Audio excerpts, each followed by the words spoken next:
Bonjour à tous, c'est Laura. Je vous souhaite la bienvenue sur ma chaîne YouTube. Ici, on parle d'entrepreneuriat au féminin, de marketing relationnel, de développement personnel et on parle aussi de bien-être. Alors, je vous invite à vous abonner, à mettre un j'aime et à activer la cloche des notifications. Ça commence maintenant.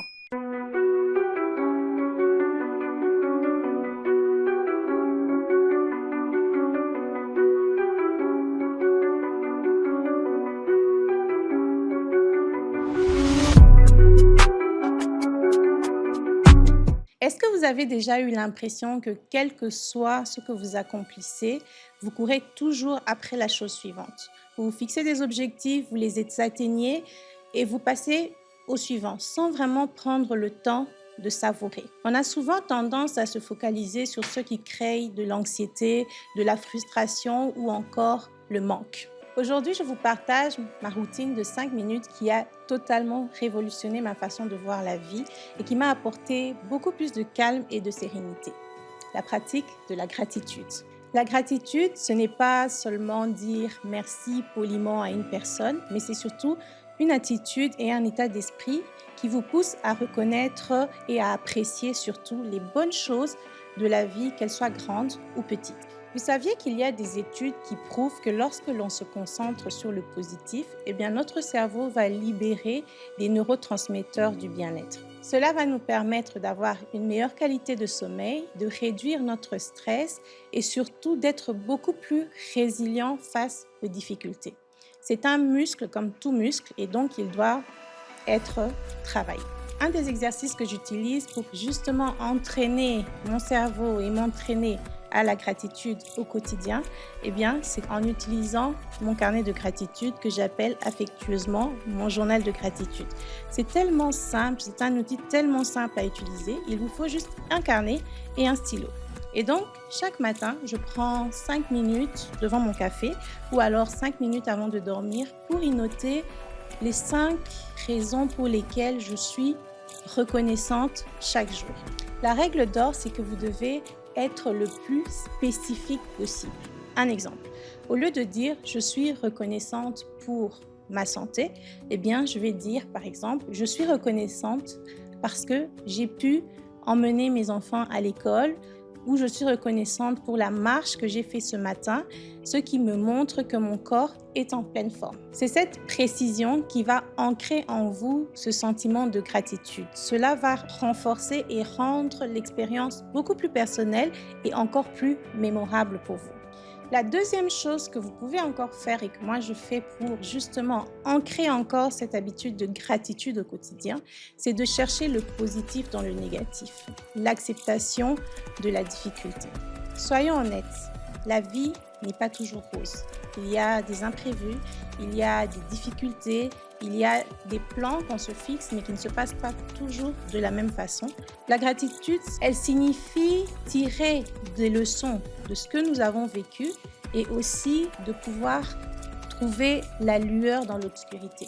C'est ça la gratitude. Par exemple, vous avez passé une journée de travail très stressante qui vous a énormément frustré. Au lieu de vous concentrer sur le négatif, vous pourriez plutôt vous concentrer sur ce qui a été positif. Par exemple, être reconnaissant parce que vous avez un travail qui vous permet de relever des défis personnels, mais aussi qui vous aide à avoir un revenu mensuel. Vous pourriez aussi vous concentrer sur le fait qu'un collègue vous a aidé justement à pouvoir passer une meilleure journée ou à décanter un problème que vous aviez pendant la journée.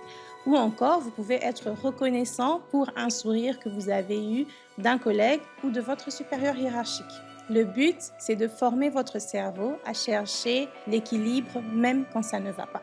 Et troisièmement, une autre manière encore de pouvoir entraîner ce muscle de gratitude, c'est de ne pas la laisser pourrir dans votre carnet. La gratitude ne doit pas rester dans le carnet, elle doit être active, vous devez la partager. Par exemple, ce que vous pourriez faire, c'est d'envoyer un message à un ami ou à un membre de famille et lui dire à quel point vous êtes reconnaissant pour un acte qu'il a posé pour vous et qui a véritablement compté. Ou encore, apprécier les services, c'est-à-dire lorsque vous faites vos courses, par exemple, que vous êtes, je sais pas, au restaurant, vous pourriez faire un sourire à la caissière ou bien au serveur juste parce que vous êtes reconnaissant qu'il se soit super bien occupé de vous, qu'il vous ait rendu votre sourire, qu'il vous ait dit merci ou qu'il vous ait dit s'il vous plaît. Bref, il faut pouvoir reconnaître ce que les autres font pour vous et l'apprécier à sa juste valeur. Ces petites interactions que vous allez faire vont vous permettre d'apporter beaucoup plus de positivité autour de vous et aussi permettre de renforcer vos liens. Alors, il y a quelques années, je vais dire peut-être 2 ou 3 ans passés, lorsque j'ai commencé à appliquer ces petites étapes, ces petits exercices pour m'entraîner justement à avoir plus de gratitude, j'étais dans une période où dans mon activité, j'étais terriblement stressée pour les résultats que je n'arrivais pas à atteindre. J'étais terriblement stressée par rapport aux personnes de mon équipe, par rapport à mes partenaires. J'avais l'impression de ne pas être valable. J'avais l'impression que les choses ne marchaient pas et je me concentrais tellement fort sur toutes ces petites choses que ça m'apportait non seulement de la frustration, mais aussi j'avais l'impression que j'étais en train d'éteindre toute la lumière que j'avais en moi. J'avais ce sentiment que je n'étais pas légitime, ce sentiment du syndrome de l'imposteur dont je vous parlerai dans une prochaine vidéo. Et j'avais justement cette impression que rien ne marcherait. Mais lorsque j'ai découvert justement le pouvoir de la gratitude et que j'ai commencé à appliquer ces petites choses, à être reconnaissant pour les petites actions qui pouvaient être posées au quotidien, être reconnaissant pour ce que j'apprenais, être reconnaissant pour ce que les autres m'apportaient, même si c'était des choses minimes, cela m'a permis de pouvoir me sentir beaucoup mieux, même au niveau de mon bien-être, parce que je vous avoue que cela affectait aussi pas mal mon bien-être. Eh bien, j'ai commencé à ressentir des changements, non seulement par rapport à ma capacité d'être un leader, ça m'a aussi permis de m'ouvrir et d'accepter plus facilement les choses que je ne pouvais pas maîtriser. Ça m'a permis aussi de pouvoir lâcher prise. Lâcher prise par rapport à ce sur quoi je n'avais pas le contrôle et être reconnaissante pour justement ces petites choses, ces toutes petites choses qui pouvaient m'apporter beaucoup plus de joie, beaucoup plus de bonheur et beaucoup moins de stress. Et je vous avoue que cela a complètement changé la donne.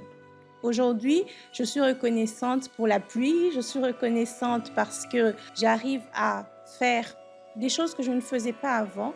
Et je vous avoue que pouvoir exprimer cette gratitude au quotidien a totalement changé ma perception de la vie. Alors, si vous cherchez une méthode simple pour élever votre niveau de bonheur, je vous en prie, utilisez le journal de gratitude. Je vous promets que vous n'allez pas le regretter. Juste faites-le 5 minutes par jour pendant les 7 prochains jours et vous verrez un véritable changement. Alors, quel est le petit plaisir simple pour lequel vous êtes reconnaissant aujourd'hui? Mettez-le moi en commentaire. Et si cette vidéo vous a apporté un peu plus de bonheur et un peu plus de positivité dans la vie, je vous invite à me laisser un pouce et à partager et aussi à vous abonner. On se retrouve bientôt. Prenez soin de vous. À bientôt.